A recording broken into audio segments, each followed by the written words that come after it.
অনেক বেশি টেনশনে আছি, অনেক মানসিক যন্ত্রণায় আছি। আমাদের সমাজটা শেষ।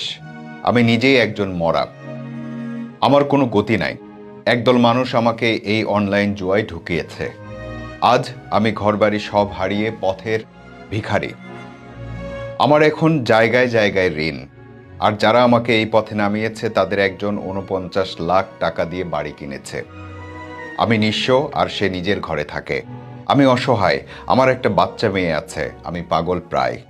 যদি পারেন আমাদের সমাজটাকে বাঁচান।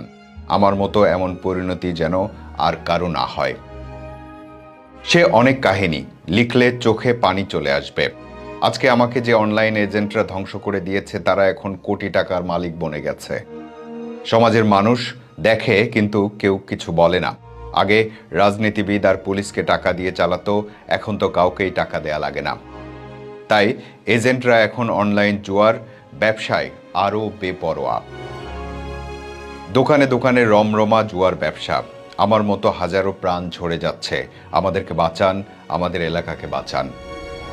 আমার মা বাবা নেই, এখন পরিবার নিয়ে রাস্তার ফকির। কোথায় যাব আমি? আমার খালি মনে হয় ফাঁসি দিয়ে মরে যাই।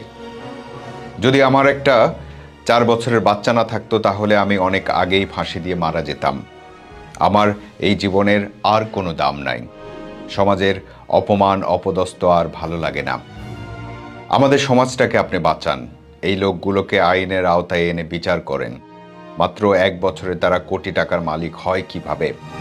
আমি নিজে ওর কাছ থেকে 50 লাখ টাকার উপরে আমি নিজে ওর কাছে 50 লাখ টাকার উপর হেরে গেছি। আমার মতো আরেকজনেরও বাড়ি বিক্রি করতে হয়েছে।